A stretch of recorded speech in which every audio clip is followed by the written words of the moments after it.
Up next, we'll look at the newly announced Microsoft Defender for Business for businesses of up to 300 people. We're going to show you how it helps you proactively protect your devices, informs you about trending threats, and automatically responds to security incidents for you.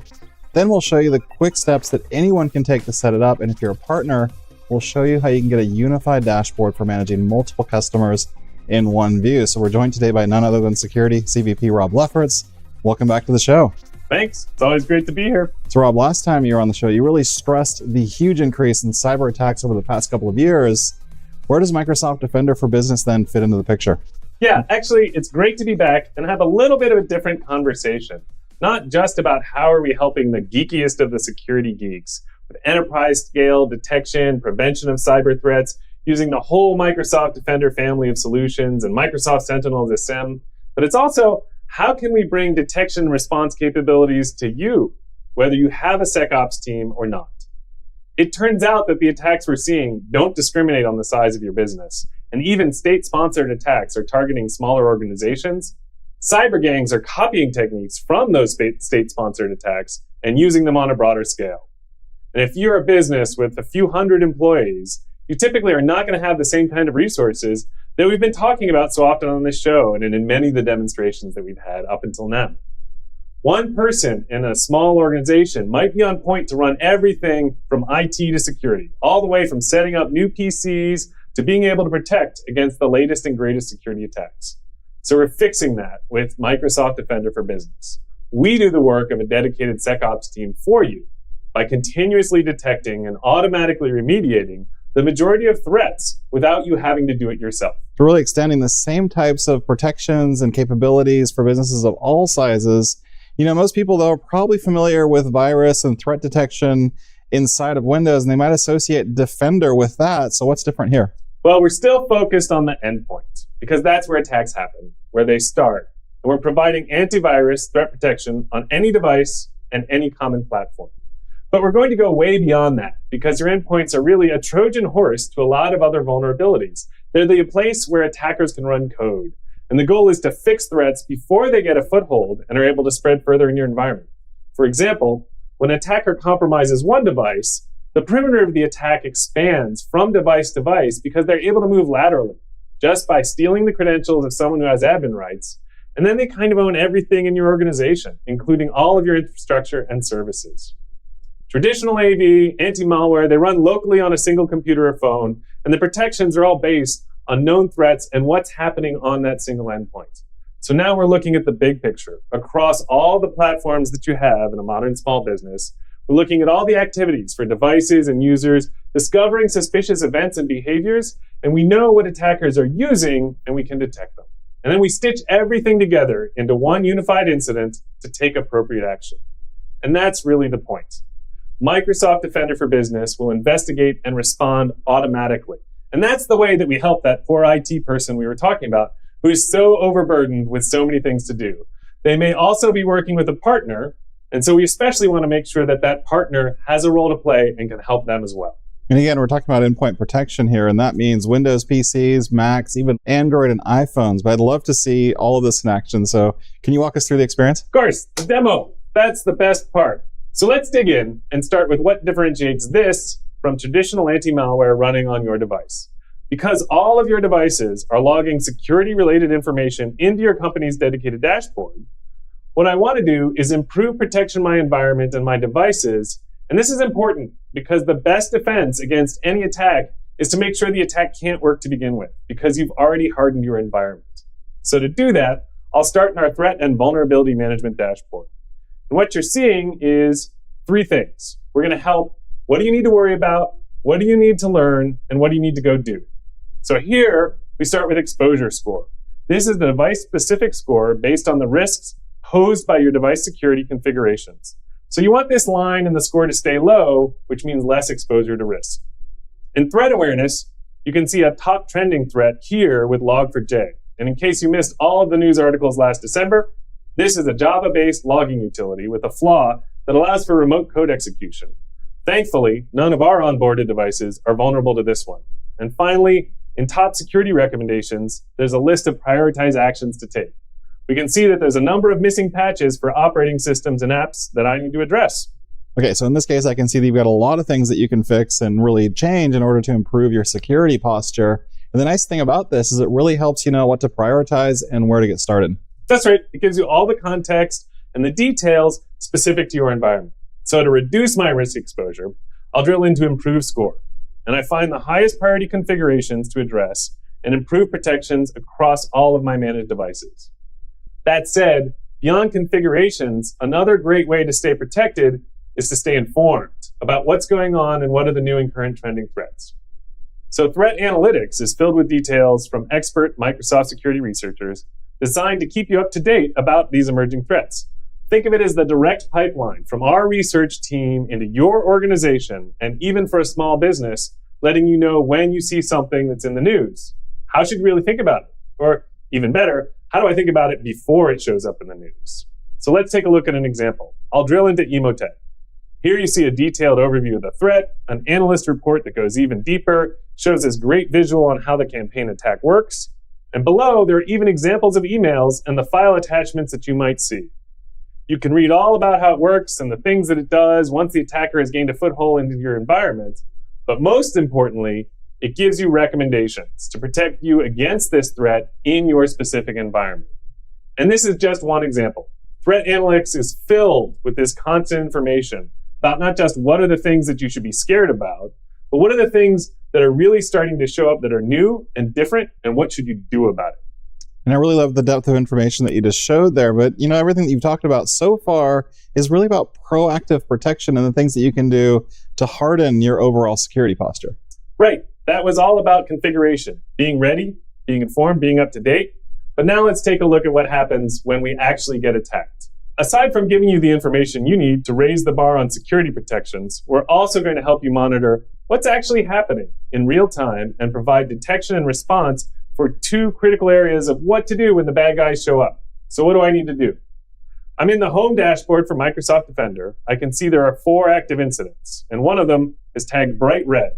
So it says multi-stage incident involving initial access and discovery across multiple endpoints, which certainly sounds super scary, but let's translate. Remember how I said these attacks spread beyond a single endpoint to find a path into your resources? This is one of those cases. Multi-stage means the attacker has come in, done a few things to find a vulnerability, to try to get to data, and they've moved beyond that onto a few devices. So in fact, it is super scary. Microsoft Defender has correlated all those details from this attack into this unified incident view, where I can get to the information about underlying alerts, impacted devices and users, automated investigations, and along with all of the evidence and response actions. And on the right, I can see more information like the severity and activity timing. One of the best ways to visualize what happened is with the incident graph. So what you're seeing here are all of the stages in one view with our 2 users, Alex and Alan, their devices, along with malicious files, processes, and an IP address. So you've got everything laid out pretty nicely there in that image, but how do you know like when it started or how it played out? That's a good question, because obviously it didn't just happen all at once. Let's dig in. On the left of each event is listed the sequence of the attack, and I can even play it so I can see the incident and how everything unfolded. It looks like this started with Alex and an Office VBA macro attack in Word using some PowerShell contained in a document to deliver backdoor.exe, which certainly doesn't sound like a good thing. No. It moved to another user, Alan, it ran its course, and even though it was scary, it was ultimately unsuccessful. In this case, no harm was done, and Microsoft Defender was able to automatically respond to the attack and contain the threat. What I thought was interesting here is it kind of happened during an 8-hour period that really starts just a little bit after midnight until 8 a.m. So it been really hard then to be able to identify that attack and also respond to it manually. Yeah, that's by design. Bad actors will always look for the weakness or the vulnerable moment. And if you don't have a 24/7 SOC, they're going to attack when no one is watching. That's why automated incident response is so important. So you can take actions directly from this view. For example, if I click on Alex's device and then into actions, I'll highlight what a few of these can do. I can isolate the device. So now it can't connect to the network. And with network, I mean any network, including the internet. The only way to get to this device is through the Microsoft Defender dashboard. This is super important because if the device has been compromised, I can now break communication where they might be stealing information from somewhere else in my company, publishing that information out to a service like Box, or even using this device for command and control to attack the rest of the network. So boom, I have shut this device down. Next thing I can do is restrict app execution, so I can start to lock it down. Maybe I don't want to completely block all communication, but I really want to make sure that the things that run on this device are only the ones that are signed by Microsoft. And this will help prevent an attacker from controlling compromised devices and doing more malicious stuff. And if I'm so inclined, I can run PowerShell commands to gather data, execute scripts, find and fix threats, and I can even start a live response session directly from here.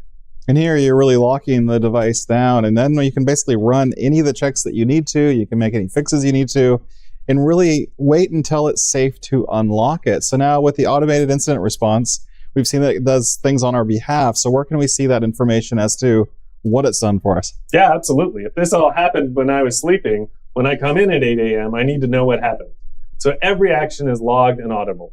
To look at the automated and manual responses, I can go into the Action Center history, see all of the actions taken in my environment to quarantine files, stop processes, and remove scripts that were automated. And there's really a ton of visibility there into the real-time threats. And it's great that it's also taking all these great automated actions for us to resolve the incidents. Now, I know a lot of businesses, though, they're relying on IT service providers to really manage services like this for them. So does this work then with Defender for Business? Yeah, it's actually key for us that Microsoft Defender for Business support partners who are helping organizations of all sizes. We've integrated Microsoft Defender for Business into our Microsoft 365 Lighthouse experience that's used to manage lots of organizations in a consolidated view. So now you'll only see this portal if you're a Microsoft partner. And from the home menu, I can investigate, navigate to security incidents, and it takes me straight into a view of all the active incidents across all of the customers that I'm helping. And in fact, if I scroll down, I'll see how multi-stage incidents, that's the same attack that we were just looking at. And we can click into it for more details. And finally, I can get a direct link that I can copy right over, and that'll take me into the incident, into the customer's Microsoft Defender portal, so I can help them directly. So for anyone who's new to this, whether you're a partner or in IT, they are probably wondering, how hard is it to set all of this stuff up? Yeah, I'd be thinking the same thing. Looks great, but how do I get going? That's why we really work to make sure we streamline the setup and make it super easy. So there's a few steps that you need to take in the portal, and then we make it easy to protect all of your devices. Think of it as covering the whole fabric of your company, starting in the portal.